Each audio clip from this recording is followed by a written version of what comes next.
नमस्कार साथियों, एक बार पुनः आप सभी का हार्दिक स्वागत एवं अभिनंदन गौरव ज्ञान धारा की इस ऑनलाइन प्लेटफॉर्म की शाखा ओपीडी अर्थात ऑब्जेक्टिव प्रश्न धारा की ऑनलाइन प्लेटफॉर्म पर। जैसा कि मित्रों, अंतिम कक्षा में हमने प्रत्यय को लेकर बात की और प्रत्यय की इस संकल्पना को, इस कंसेप्ट को बेहतरीन तरीके से पढ़ने का प्रयास किया।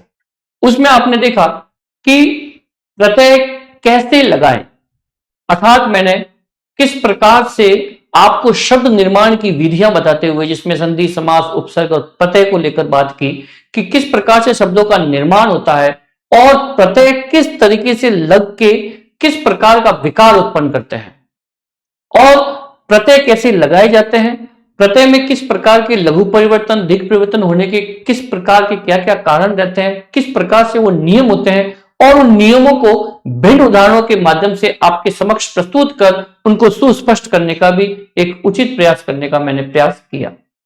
उम्मीद है कि आप लोग इसे समझ पाए होंगे। तो आज की कक्षा में हम प्रत्यय को आगे लेकर बात करते हैं कि हमने प्रत्यय का एक जो प्रथम प्रकार था कृदंत प्रत्यय, और उसके पांचों टाइप्स में कितने प्रकार के प्रत्यय हो सकते हैं, उनके पांचों भेदों को यहाँ पर तमाम उदाहरणों के माध्यम से पुष्ट करने का प्रयास किया। आप उन्हें भली भांति समझ पाए होंगे, ऐसी आशा है। आज हम प्रत्यय का दूसरा प्रकार अर्थात तद्धित प्रत्यय को लेकर बात करने जा रहे हैं कि तद्धित प्रत्यय किस प्रकार से जो है वो कार्य करता है और तद्धित प्रत्यय कौन से शब्दों के अंत में जुड़कर एक नए शब्द का निर्माण भी जो है मित्रों करते हैं। तो लीजिए, आज की इस कक्षा में प्रत्यय का दूसरा प्रकार तद्धित प्रत्यय को लेकर बात करने जा रहे हैं। तो देख लीजिए, इसमें अपन किस प्रकार से जो है बात करते हैं कि तद्धित प्रत्यय को लेकर बात कर रहे हैं हम यहां पर कि किस तरीके से जो है वो तद्धित प्रत्यय बात करेगा। ध्यान रखें कि प्रथम प्रकार था इसका कृदंत और दूसरा प्रकार है इसका तद्धित। ये दोनों ही जो है यहां पर आपके प्रत्यय हैं और प्रत्यय जो है किस प्रकार से कार्य करते हैं वो देख रहे हैं, ठीक है ना। तो ध्यान रखें, तद्धित प्रत्यय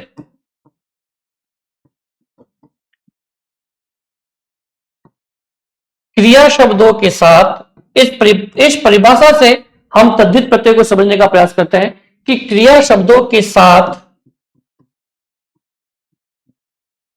तद्धित प्रत्यय नहीं जुड़ते हैं।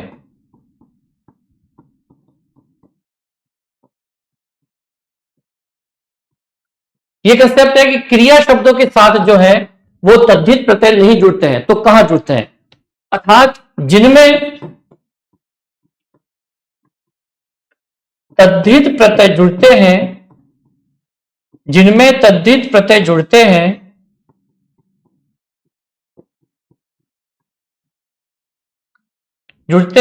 वे शब्द, वे तद्धितांत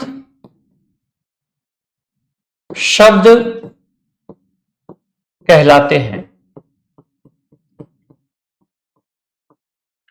यहां पर आप समझ पा रहे होंगे, मैं इस बात को पुष्ट करने का प्रयास कर रहा हूं कि जो कृदंत प्रत्यय थे वो धातु या क्रियापदों के अंत में जुड़कर नए शब्द का निर्माण करते थे।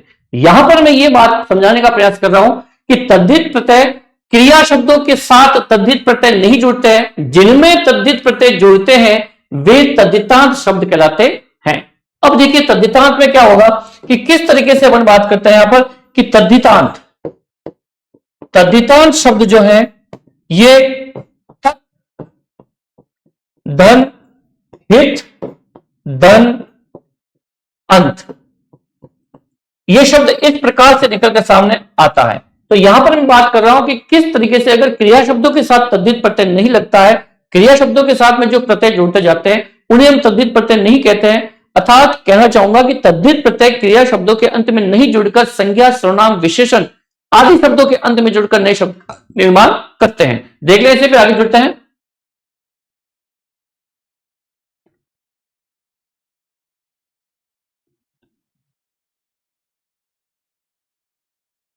उम्मीद है मित्रों कि ये कंसेप्ट आप समझ पाए होंगे। यहां पर मैं आपको बताने की प्रयास कर रहा हूं कि तद्धित प्रत्यय जो है वो क्रिया शब्दों के साथ नहीं जुड़ते हैं और जिनमें तद्धित प्रत्यय जोड़े जाते हैं उसे हम क्या कहते हैं? तद्धितांत। क्या कहते हैं? तद्धितांत। और तद्धितांत को तत्, हित, धन, अंत आदि शब्द के द्वारा समझा जा सकता है। इसका जो एक मूल विच्छेद होगा, इसके टुकड़े जो होंगे, शब्द जो एक उचित सार्थक शब्दों के साथ में इसको जो तोड़ा जा सकता है वो उसका एक उचित प्रयोगी होगा।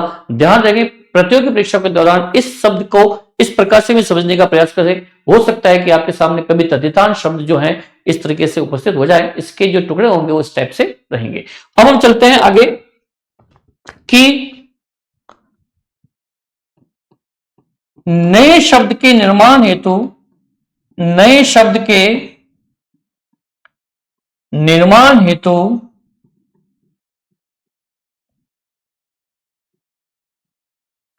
नए शब्द के निर्माण हेतु संज्ञा, सर्वनाम, विशेषण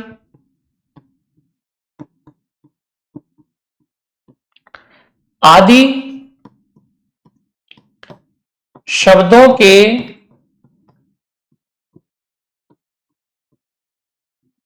अंत में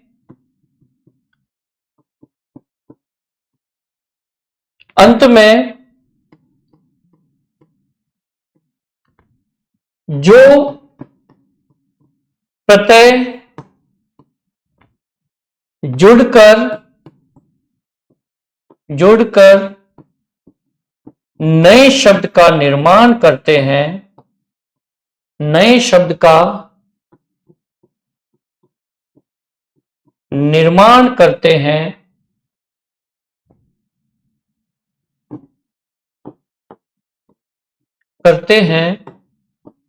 उन्हें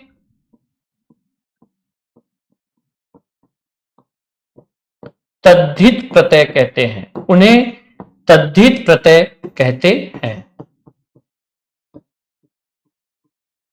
ओके, तो ये क्या करेंगे कि तद्धित प्रत्यय जो है, ध्यान रखें, क्रिया या धातु पदों के अंत में नहीं लगते हैं। ये संज्ञा, सर्वनाम, विशेषण, अव्यय आदि शब्दों के अंत में जुड़कर नए शब्द का निर्माण करते हैं। जैसे, अब देखिए मैं आपको बताना चाहूंगा कि जैसे किस प्रकार से इसको यहां पर इस तरह से समझ सकते हैं। जैसे कुछ शब्द लिखता हूं मैं यहां पर, चाचा, जुआ, लोहा, गांव। अब देखिए, चाचा से शब्द बनता है चचेरा, चाचा से शब्द बना चचेरा, और यहां पर प्रत्यय है आपका एरा। कौन सा प्रत्यय है? एरा। ये एरा प्रत्यय से मिलकर एक नए शब्द का निर्माण किया है। और चाचा यहां पर किस प्रकार की संज्ञा है वो आप देख सकते हैं। जुआ, जुआ से शब्द बना जुआरी। क्या बना शब्द? जुआरी। और यहां पर है आपका री प्रत्यय। कौन सा है? री प्रत्यय। फिर है लोहा, लोहा से शब्द बना यहां पर लोहार। क्या बना? लोहार। और यहां कौन सा प्रत्यय है? आर। आर है यहां पर प्रत्यय। इस तरीके से गांव, गांव से शब्द बना गंवार, और यहां पर भी है आपका आर प्रत्यय।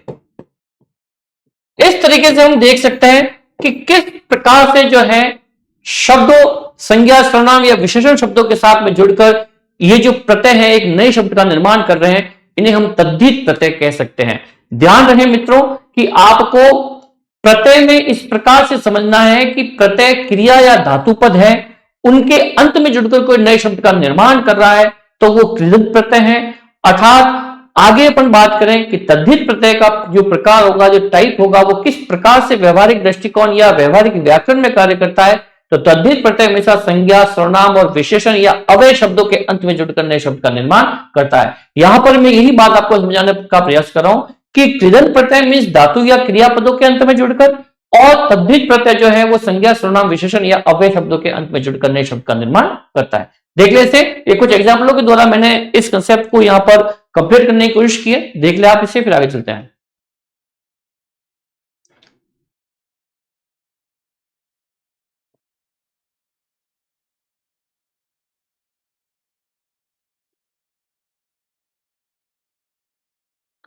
आशा है मित्रों यहां पर आप बेहतरीन तरीके से इसको समझ पा रहे होंगे।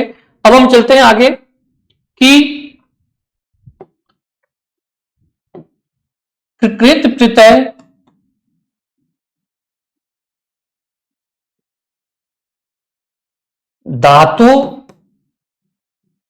धातुओं या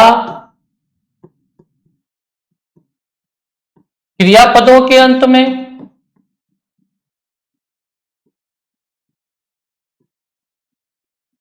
में और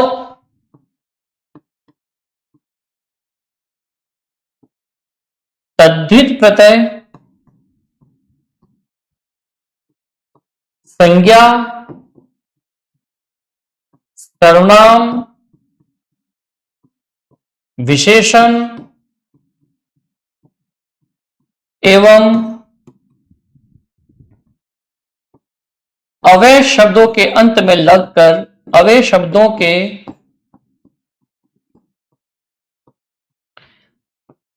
अंत में जुड़कर तथा परिवर्तन कर नए शब्द की रचना करते हैं। नए शब्दों का निर्माण करते हैं।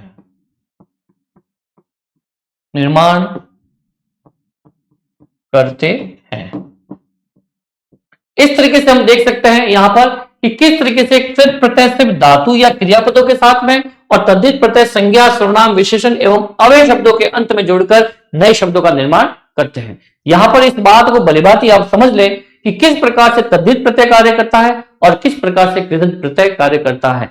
कृदंत प्रत्यय के हमने 5 टाइप्स देखे और उन 5 टाइपों को अलग अलग उदाहरणों के माध्यम से पुष्ट करने का प्रयास किया। उम्मीद है कि आप उसे समझ पाए होंगे। अब हम चलते हैं यहां पर तद्धित प्रत्यय के 6 टाइप्स की ओर कि तद्धित प्रत्यय में किस प्रकार से 6 पार्ट है और इन 6 पार्टों में मैं आज आपको तमाम उदाहरणों के माध्यम से एक एक टाइप्स के अलग अलग प्रकार के जितने भी प्रत्यय हैं उन सभी को जो है भिन्न भिन्न उदाहरणों के माध्यम से यहां पर प्रस्तुत कर ये कंसेप्ट आपका क्लियर करना चाहूंगा। देख लेते हैं फिर आगे चलते हैं।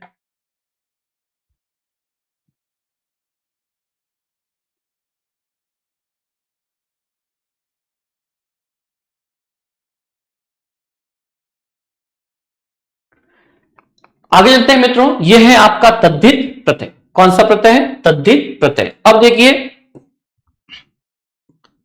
तद्धित प्रत्यय अर्थात हम तद्धितांत भी इसे कह सकते हैं कि वे क्रियापद जो क्रियापदों के अतिरिक्त क्रियापदों को मतलब कि इनको छोड़कर क्रियापदों को छोड़कर संज्ञा सर्वनाम विशेषण आदि शब्दों के साथ लगकर नए शब्द का निर्माण करते हैं, उन्हें तद्धित प्रत्यय कहते हैं। ठीक है। अब देखिए जैसे कि मैंने आपको वैसे तो बताया ही है लेकिन तो भी यहां पर एक बार देखो कि संज्ञा सर्वनाम विशेषण अव्यय देवी धन ई देवी, छात्र धन आ छात्रा, मीठा धन आस मिठास और अपना धनपन बराबर हो गया अपना पन। इस तरीके से हम इसे देख सकते हैं कि तद्धित प्रत्यय के एग्जांपल्स हैं और इनको भलीभांति हम इस परिभाषा उदाहरणों के माध्यम से समझ सकते हैं कि किस प्रकार संज्ञा सर्वनाम विशेषण आदि शब्दों के अंत में जुड़कर नए शब्द का निर्माण करते हैं। देख ले इसे।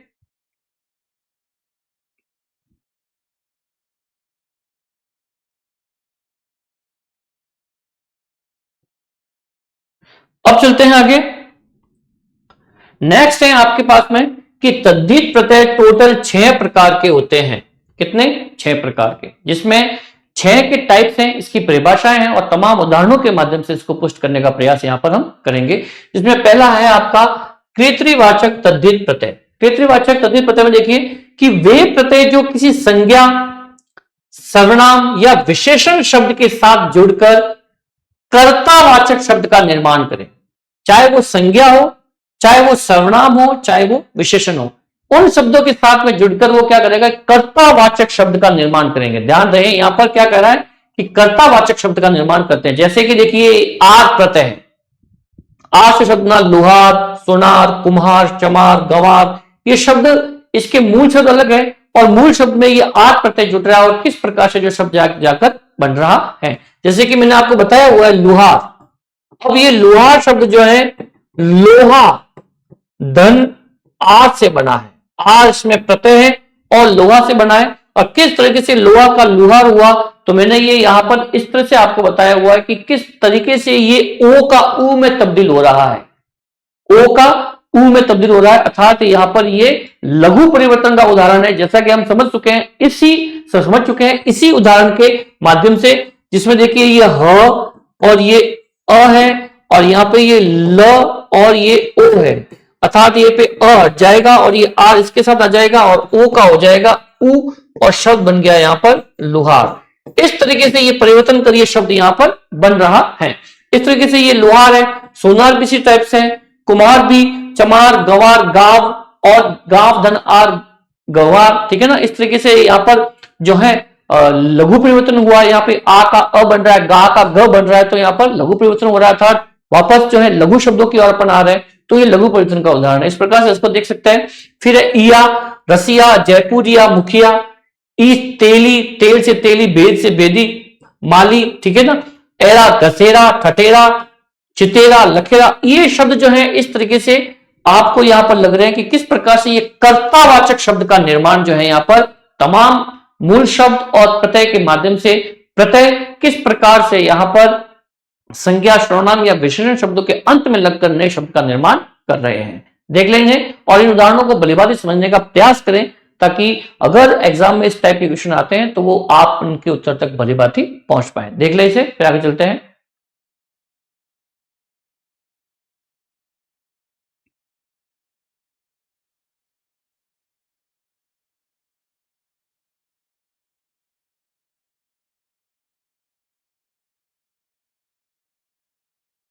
नेक्स्ट, अब है आपके सामने भाववाचक तद्धित प्रत्यय। देखिए मित्रों, तद्धित प्रत्यय मैं आपको बता चुका हूं कि तद्धित प्रत्यय जो है वो संज्ञा, सर्वनाम या विशेषण या अव्यय शब्दों के अंत में लगकर बन रहे हैं। अब यहां पर जो टाइप चल रहे हैं, मैंने आपको फर्स्ट बताया कृतिवाचक, ठीक है ना। तो कृतिवाचक में कर्तावाचक शब्द का ही निर्माण हो रहा है, परंतु यहां पर यह चीज ध्यान रखना कि है सारे शब्द संज्ञा, सर्वनाम, विशेषण, उनके अंत में लगकर वो जो शब्द का निर्माण हो रहा है वो कृतावाचक है। अब यहां पर आया भाववाचक, तो शब्द तो वहां पर संज्ञा, सर्वनाम, विशेषण अव्यय होंगे, लेकिन जो शब्द का निर्माण होगा, ये जिस शब्द के अंत में लगकर शब्द बनेगा वो भाववाचक बनेगा। तो यहां पर इस कंसेप्ट का ध्यान रखें कि भाववाचक जो शब्द का निर्माण होगा वो भाववाचक तद्धित प्रत्यय के द्वारा होगा। जिन प्रत्यय के योग से शब्द भाववाचक संज्ञा बन जाते हो, जिन प्रत्यय के योग से शब्द भाववाचक संज्ञा बन जाते हैं, वो उन्हें भाववाचक तद्धित प्रत्यय कहते हैं। क्या कहते हैं? भाववाचक तद्धित प्रत्यय कहेंगे। ये प्रत्यय प्राय संज्ञा, सर्वनाम, विशेषण आदि शब्दों के अंत में जुड़कर भाववाचक संज्ञा का निर्माण करते हैं। जो मैंने आपको बात समझाई वही कंसेप्ट यहां पर है। क्या कह रहा है कि संज्ञा, सर्वनाम और विशेषण शब्दों के अंत में जुड़कर भाववाचक संज्ञा का निर्माण करेंगे। इसका करेंगे? भाववाचक संज्ञा का वह निर्माण करेंगे यहां पर। तो ये इस तरीके से अपन बात कर रहे हैं कि भाववाचक जो तद्धित प्रत्यय बनेगा वो किस प्रकार से बनेगा। तो संज्ञा, सर्वनाम, विशेषण सब तो होंगे, लेकिन वहां पर जो शब्द बनेगा वो भाववाचक बनेगा। ठीक है ना। तो कैसे दिखे? आई, अब एक प्रत्यय है यहां पर आई। बुराई, खुदाई, चतुराई, भलाई, मिठाई, ढिठाई, ढीठ धन आई, ढिठाई। ठीक है ना। इस प्रकार से ये शब्द बन रहे हैं और ये सभी देखो भाव प्रधान शब्द है। कैसे हैं? भाव प्रधान शब्द। यहां पर शब्द संज्ञा, सर्वनाम, विशेषण अव्ययवाची शब्द है, लेकिन उनमें जो प्रत्यय लग रहा है वो प्रत्यय मिलकर, मैंने आपको क्या कहा था स्टार्ट में, ध्यान रखना कि शब्दांश या कह सकते हैं कि मूल शब्द, यहां पर प्रत्यय की बात कर रहे हैं कि मूल शब्द हो और मूल शब्द के साथ में उसमें कोई भी शब्दांश हो। शब्दांश का मीन्स यहां पर जो अंत में लगेगा वो क्या होगा? प्रत्यय होगा। इन दोनों का ही अर्थ, जो शब्द नया निर्माण होगा, जो नए शब्द का निर्माण होगा, नया शब्द जो होगा उसमें इन दोनों का, इन मूल शब्द और शब्दांश दोनों का अर्थ निहित हो, दोनों का अर्थ निहित हो। इस बात की विशेष जानकारी आपको यहां पर रखनी है कि मूल शब्द और शब्दांश दोनों का ही अर्थ नए शब्द में निहित हो, तब जाकर ही सफलतम आप जो है यहां पर नए शब्द का निर्माण कर पाए। अदरवाइज क्या होगा कि वो शब्द जो है बिल्कुल सही नहीं रहेगा और आपका ऑप्शन गलत हो सकता है, आपका वो प्रश्न गलत हो सकता है और इस प्रकार से आप 1.66 का नुकसान जो है अपना कर सकते हैं। ठीक है ना, तो ध्यान रहे। फिर है आपा, बुढ़ापा, बहिनापा, मोटापा। इस तरीके से ये शब्द जो है देखो भाव प्रधान शब्द है और आपा इसमें बूढ़ा, धन आपा, बुढ़ापा, इस तरीके से शब्द जो है यहाँ पर बनकर एक भाव प्रधान जो है बाता जो तद्धित प्रत्यय से बना हुआ शब्द यहाँ पर निकलकर आ रहा है। आस, खटास, मिठास, निंदास, नींद, धन आस, निंदास, आहट, कड़वा धन आहट। क्या शब्द है? कड़वा धन आहट, कड़वाहट, कड़वा धन आहट शब्द बन गया कड़वाहट। इस तरीके से आप शब्दों के निर्माण को दे सकते हैं। घबराहट, गर्माहट, लालिमा, लाल धनीमा, लालिमा, गरिमा, पूर्णिमा, स्थितियां, गर्मी, गर्भ धन ई, गर्मी, खेती, खेत धन ई, ग्रस्ती, ग्रस्त धन ई, खुश धन ई, दलाली, दलाल धन ई, दलाली, सुंदर धनता, मूर्ख धनता, मनुष्यता। देखो यहां पर ही है ना, ये वो कौन सा नियम लग रहा है कि यहां पर किसी प्रकार का कोई भी परिवर्तन नहीं होता है, एज इट इज जो शब्द है वही का वही शब्द एक नया शब्द बन रहा है उनको दोनों को जोड़ने से, तो यहां पर किसी प्रकार का परिवर्तन नहीं है। इस प्रकार से भी जो है यहां पर अपन प्रत्यय को देख सकते हैं। फिर त्व, मनुष्यत्व, पशुत्व, देवत्व, गुरुत्व। ठीक है ना, ये एज इट इज शब्द बन रहे हैं।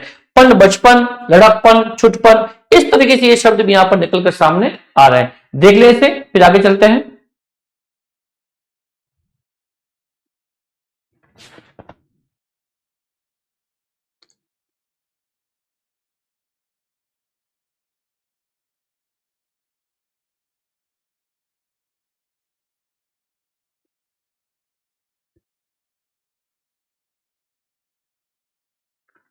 आशा है इस कंसेप्ट को आप समझ पाए होंगे। हम यहां पर जो है दो प्रकार के तद्धित प्रत्यय समझ चुके हैं, कृतवाचक तद्धित प्रत्यय और भाववाचक तद्धित प्रत्यय। अब चलते हैं तीसरा नंबर, यहां पर अप्रत्ययवाचक तद्धित प्रत्यय। ध्यान रहे, बहुत ही इंपॉर्टेंट है ये तद्धित प्रत्यय। अप्रत्ययवाचक, अपत्यवाचक भी कहते हैं इसे। तो देखिए इसकी परिभाषा, जिन प्रत्ययों के योग से वंश, देखिए वंश, कुल, संतान का बोध हो, वंश हो, कुल हो या किसी संतान का बोध हो, बहुत ही बेहतरीन और एक कह सकते हैं कुछ विशेष बात यहां पर तद्धित प्रत्यय के दौरान कि अप्रत्ययवाचक तद्धित प्रत्यय होंगे, उसको हम वंश, कुल, संतान उत्पत्ति के दौरान जो शब्द बनने वाले होते हैं जिसमें नए शब्द का निर्माण तद्धित प्रत्यय लगने से होता है, उन शब्दों को अपने आप देखने का प्रयास कर रहे हैं कि किस प्रकार से अप्रत्यय तद्धित प्रत्यय जो है वो कार्य करते हैं। तो देखिए, जिन प्रत्ययों के योग से वंश, कुल, संतान का बोध कराने वाले शब्दों का निर्माण हो उन्हें अप्रत्ययवाचक, वह अप्रत्ययवाचक कहलाते हैं। आदि अक्षरों को दीर्घ करके, मतलब कि जो प्रारंभ के शब्द हैं उनको हम क्या कर देंगे, दीर्घ कर देंगे, बड़ा कर देंगे। ठीक है ना, तो जहां पर इस प्रकार के परिवर्तन होंगे उनमें ये आदि अक्षरों को दीर्घ करके हम जो है वंश या उसकी जो है कुल है या संतान है उसके बारे में हम शब्द का निर्माण कर सकते हैं। इस प्रकार की ये एक विशेष तद्धित प्रत्यय का एक एग्जाम्पल है जिसको हम देखने का प्रयास यहां पर कर रहे हैं। तो देखिए, कश्यप, कश्यप का बन जाएगा काश्यप। ठीक है, मतलब कश्यप जो है वो काश्यप का लड़का है या इसका संतान है या कुल है, जो भी होगा इससे परिचय होगा। फिर गौतम का गौतम, वशिष्ठ का ये कौन है कि वाशिष्ठ है, कहीं कहते हैं ना जैसे कि हम भी, हमारा परिवार होता है तो हमारा दादा परदादा होते हैं, उनके नाम से वो परिवार चलते हैं। तो इसी प्रकार से यहां पर यही दृष्टिकोण है जो हम देख सकते हैं कि किस प्रकार से संतान, कुल या वंश को यहां पर जो है हम उसको उसका बोध कराते हुए किसी का परिचय दे रहे हैं, अर्थात वे अप्रत्ययवाचक तद्धित प्रत्यय के उदाहरण रहते हैं। सुमित्रा, सौमित्र, सौमित्र मतलब कि जो ये सुमित्रा का पुत्र होगा वो सौमित्र कहलाएगा। ठीक है ना, तो शिव, शैव संप्रदाय कहते हैं ना, जो शैव संप्रदाय को करते हैं तो वो शिव से बना हुआ जो संप्रदाय होता है, जो शिव से संबंधित होता है, उससे अपन शैव संप्रदाय से जान सकते हैं। इस प्रकार से हम वंश, कुल या कह सकते हैं कि संप्रदाय, संतान आदि के शब्द को यहां पर देख सकते हैं। वसुदेव, वासुदेव, इस प्रकार से ये जो है वो शब्द जो है वो तब्दील हो सकते हैं। इसे अपन अप्रत्ययवाचक तद्धित प्रत्यय से देख सकते हैं। देख ले इसे, आगे चलते हैं।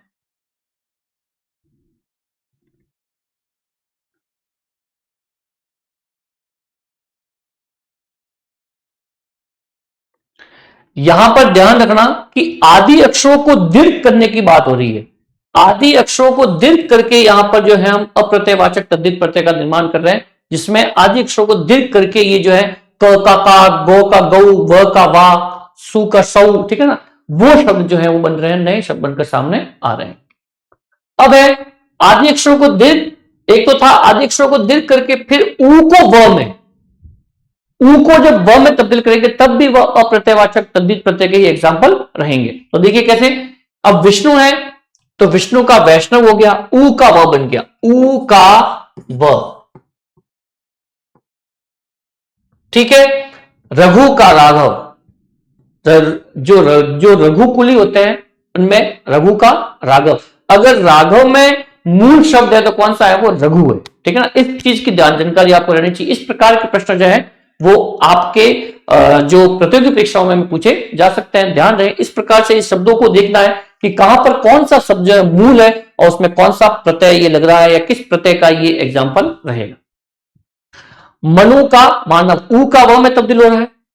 पांडु का पांडव, मधु का माधव, कुरु का कौरव, यदु का यादव। इस तरीके से हम यहां पर देख सकते हैं कि किस तरीके से दीर्घ तथा ऊ का व में तब्दीलीकरण हो रहा है।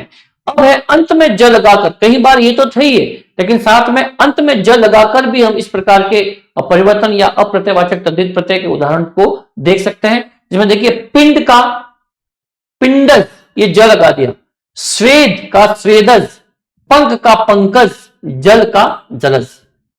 इस तरीके से हम यहां पर अप्रत्ययवाचक तद्धित प्रत्यय को देख सकते हैं, कहां पर कौन सा मूल शब्द है ध्यान रखना है। और पंकज में जैसे कि पंख मूल शब्द है, जलज में जैसे ये जो है सारे मूल शब्द है, ये क्या है, मूल शब्द है।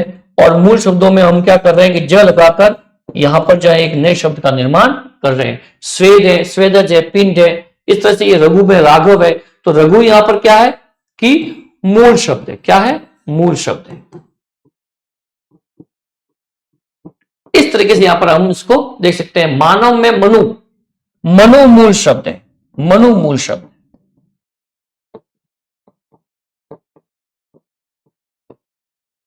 इस तरीके से देखें और इन अप्रत्ययवाचक तद्धित प्रत्यय को क्लियर करने का प्रयास करें। देख लें, आगे चलते हैं।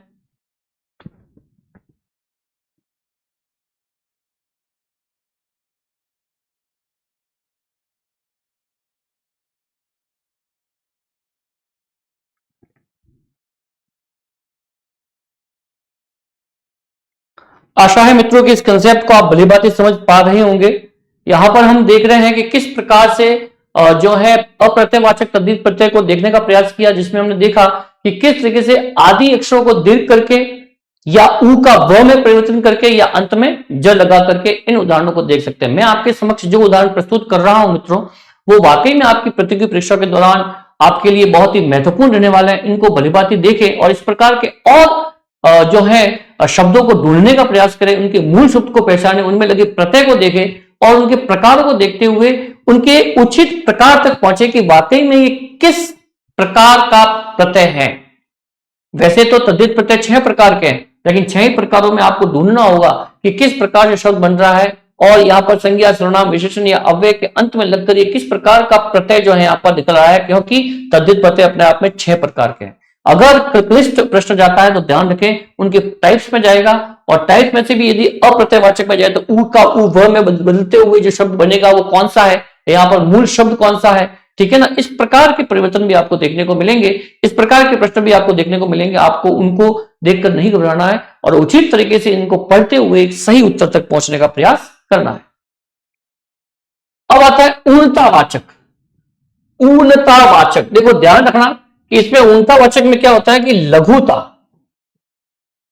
लघुता या कह सकते हैं कि छुटपन, छुटपन का भाव जहां पर शब्दों में रहे, किसका, छुटपन, छोटापन, कहीं ना कहीं वहां पर छुटपन आपको दिखाई दे, वो जो है ऊर्णतावाचक तद्धित प्रत्यय का एग्जाम्पल रहेगा। तो देखिए संज्ञा, सर्वनाम, विशेषण, संज्ञा, सर्वनाम, विशेषण के साथ प्रयुक्त होकर ये उनकी लघुता, देखो क्या आ रहा है, लघुता सूचक शब्दों का निर्माण करते हैं। छुटपन वहां पर नजर आए, लघुता सूचक शब्दों का निर्माण करते हैं। जैसे अब जैसे कि मैं बात करता हूं ईया, एक प्रत्यय है यहां पर ईया, तो खाट से बन गया खटिया, लूट से बन रहा लुटिया, डिबिया, बिंदिया, बिंदी से बिंदिया, बेटी से बिटिया, ठीक है ना। इस प्रकार से एक छुटपन, लघुता का प्रदर्शन हो रहा है, लघुता का जहां पर बोध होता है, वो अपने आप में कौन से प्रत्यय होते हैं? उनतावाचक तद्धित प्रत्यय होते हैं। नेक्स्ट है खटोला, खाटन ओला खटोला, सांप दन ओला सपोला, खटोला, ठीक है, दो आगे सांप, सांप के साथ में ओला जोड़ दिया, सांप दन ओला। इस प्रकार से हम शब्दों को देख सकते हैं। अब मंडली, मंडल से मंडली, पहाड़ से पहाड़ी, चिमटे से चिमटी, नाल से नाली, थाल से थाली, ठीक है ना। इस तरीके से आपको कहीं ना कहीं यहां पर जो है एक लघुता बोधक हो रहा है, लघुता का बोध हो रहा है, एक छुटपन का बोध हो रहा है, वो अपने आप में उनतावाचक तद्धित प्रत्यय के उदाहरण रहेंगे। फिर एक कलुआ, बचुआ, ललुआ, मनुआ, ठीक है ना। इस प्रकार के ये शब्द जो है ये भी उनतावाचक तद्धित प्रत्यय के उदाहरण रहेंगे। इनको पढ़ें और भलीभांति इनको देखने का प्रयास करें कि ये किस एग्जाम्पल का उदाहरण है। तद्धित प्रत्यय ध्यान रखना, तद्धित प्रत्यय जो है, मैं तो यही कहूंगा कि प्रत्यय जो है उपसर्ग से भी प्रत्यय जो है कहीं ना कहीं क्लिष्ट है। इसके उदाहरणों को समझना, इसके टाइप्स को समझना, इसके प्रकारों और भेदों को देखते हुए, इनके नियमों, इनकी परिभाषाओं को देखते हुए, भिन्न प्रकार के परिवर्तनों को देखते हुए हम ये अंदाजा लगा सकते हैं कि प्रत्यय उपसर्ग से बहुत थोड़े से कठिन रहेंगे। इनका अभ्यास, निरंतर अभ्यास जरूरी है मित्रों, अन्यथा इनके द्वारा अगर क्लिष्ट प्रश्न उठता है तो उसको सही करना अपने आप में वाकई में एक चैलेंज होता है। लेकिन यदि आप भलीभांति इसका अध्ययन करते हैं तो इसके उत्तर तक 100% पहुंच पाएंगे, 100% मुझे आशा है कि आप उस तक पहुंच पाएंगे। देख लीजिए, इससे पहले चलते हैं।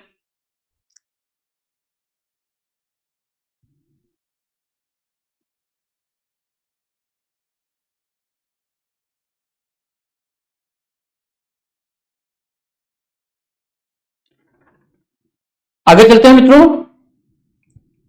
अब है स्त्रीवाचक, स्त्रीवाचक प्रत्यय, ये पांचवा है। 6 टाइप्स इसमें, 5 प्रकार है। स्त्रीवाचक प्रत्यय में देखिए कि जिन प्रत्यय के योग से स्त्रीलिंग बोध शब्दों का निर्माण होता है, स्त्रीलिंग वाचक तद्धित प्रत्यय। अब सीधी सी बात है, जिसमें फीमेल, फीमेल, ठीक है ना, जिसमें थोड़ा सा जो है स्त्रीवाचक प्रत्यय का भाव हो, वो स्त्रीवाचक शब्दों का निर्माण करते हैं जो प्रत्यय, वो अपने आप में स्त्रीवाचक तद्धित प्रत्यय कहलाते हैं। तो देखिए, आ, सूता, सूत मतलब कि पुत्र, ठीक है ना, और सूता लगते ही पुत्री हो जाएगा। छात्र, छात्र का बन जाएगा छात्रा, सीधी सी बात है, आ प्रत्यय लग गया उसमें, ये छात्रा बन गया। अनुज का अनुजा, प्रिय का प्रिया, शिष्य का शिष्य। आइन, ठाकुर, और ठाकुर के आगे शब्द लगेगा आइन और लग जाएगा, शब्द लग जाएगा ठकुराइन, मुंशी आइन, चौधराइन, ठीक है ना। ये ध्यान रखें कि इसमें कौन सा मूल शब्द है और कौन सा प्रत्यय है, प्रत्यय की जानकारी आपको होनी चाहिए। और फिर कौन से टाइप्स का है, तो ये तद्धित प्रत्यय और स्त्रीवाचक तद्धित प्रत्यय, ये भी आपको जानकारी होनी चाहिए। फिर है आनी, देवरानी, सेठानी, नौकरानी, इनमें आनी प्रत्यय, इनमें बाघीन, बाघ से बाघीन, माल से मालिन, ठीक है ना, माली से मालिन, और नागिन, पड़ोसीन, ठीक है ना। इस प्रकार से ये शब्द बन रहे हैं जो स्त्रीवाचक तद्धित प्रत्यय के द्योतक हैं। इस प्रकार से मित्रों, वैसे तो मैं आपको बता दूं कि तद्धित प्रत्यय जो है, तद्धित प्रत्यय जो है वो अपने आप में टोटल 6 टाइप है।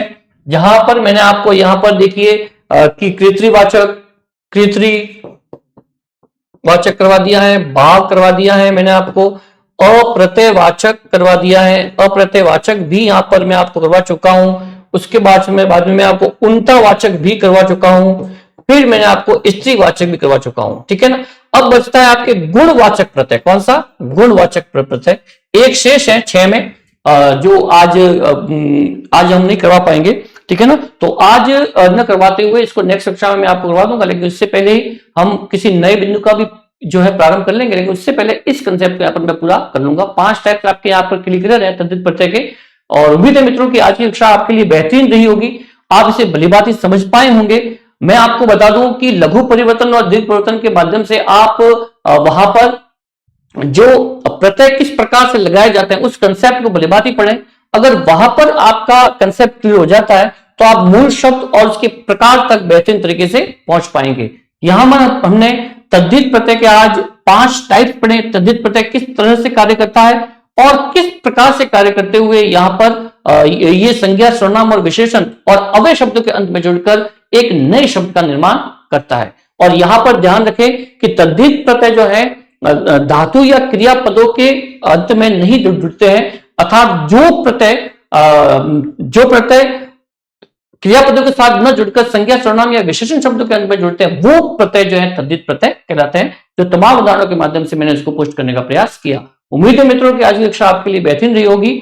आज के लिए इतना ही, मिलते हैं अगली कक्षा में। जब तक के लिए नमस्ते, नमस्कार।